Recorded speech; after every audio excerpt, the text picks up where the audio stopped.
আমরা সংখ্যালঘু, এটা ক্লিয়ার। আমরা সংখ্যালঘু, এই রাষ্ট্র আমাদেরকে বুঝাই দিয়েছে আমরা সংখ্যালঘু। সারা বাংলাদেশে আমরা জানি সংখ্যালঘুদের উপরে নির্যাতন হয়। তো আমাদের 8টা দাবি। 1 নম্বর দাবি হচ্ছে সংখ্যালঘু নির্যাতনের দ্রুত বিচার ট্রাইব্যুনাল করতে হবে। যেখানে আমাদের কেন একটা আন্দোলন মানে একটা অত্যাচার হওয়ার পরে আমরা দেখবেন যে আমরা বিচার পাই না, পাগল বলে ছেড়ে দেয়, অথবা একটা লেন্দি প্রসেসে তাদেরকে জামিনের আয়তায় আনে, কিন্তু আমাদের যে একটা বিচার সেটা আমরা পাই না। সেই জন্য আমরা যেন দ্রুত বিচার পাই, আমাদেরকে সেটা নিশ্চিত করতে হবে। দ্বিতীয় কথা, অতিলম্বে সংখ্যালঘু সুরক্ষা আইন প্রণয়ন করতে হবে। আমরা দেখবেন কথায় কথায় ওই যে ধর্ম অনুভূতির আঘাতের কথা বলে হামলা করে, মানে অনুভূতি আসলে কাকে বলে? আমরা কি অনুভূতি কি এতই কি আমাদের তুচ্ছ? আর আমাদের দেখবেন যে সবাই মিলে একত্রিত হামলা করে, যার কোনো আমরা বিচার পাই না। এই জন্য আমাদেরকে সুরক্ষা আইন দিতে হবে। রাষ্ট্র আমাকে সুরক্ষা দিতে ব্যর্থ না। আমরা সংখ্যালঘু, এটা ক্লিয়ার। আমরা সংখ্যালঘু, এই রাষ্ট্র আমাদেরকে বুঝাই দিয়েছে আমরা সংখ্যালঘু।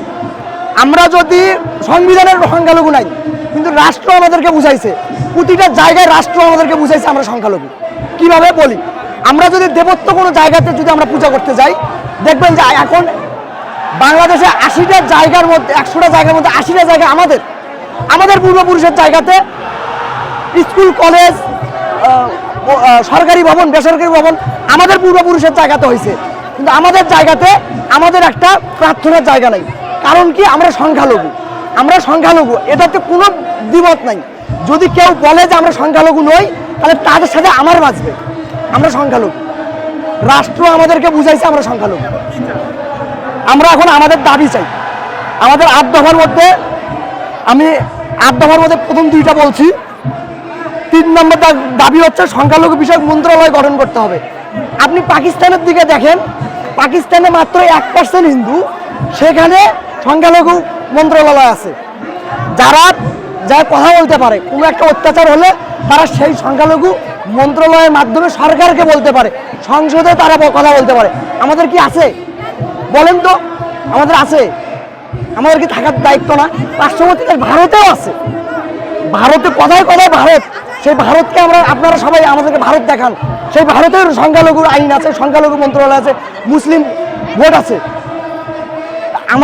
আমরা কি এটা কি আমাদের ভূমি না? আমাদের জন্মভূমি না? মাতৃভূমি না? 71-এ কি আমাদের বাপদাদারা যুদ্ধ করে নাই? হিন্দুরা কি রক্ত ঝরায় নাই? প্রথম ভাষা শহীদ হিন্দু, যে ফাঁসিতে উঠছে, নামটা এখন মনে নাই, কিন্তু সে হিন্দু। প্রথম ভাষা শহীদ, যাকে ইংরেজেরা ফাঁসিতে দিচ্ছে। বাংলাদেশের পতাকার নস্কাকারককে, সেও হিন্দু। আমরা কি তাদেরকে সেই প্রাপ্ত সম্মানটা দিছি? বলেন, দিছি?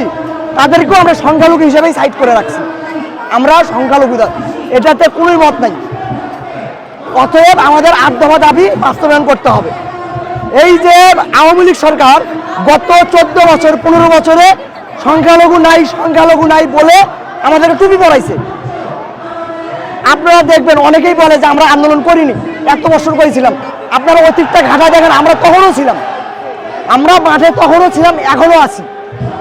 কিন্তু আপনারা তখন দেখেন নাই, কারণ তখন আওয়ামী লীগের সরকার আছে। এখন আপনারা সরকার আছেন, এই জন্য এখন আপনারা দেখতেছেন যে আপনাদের বিরুদ্ধে কথা বলতেছি। আমরা তখনও কথা বলছি, কিন্তু আপনারা তখন দেখেন নাই। আপনারা কারের চশমা পরে আছেন,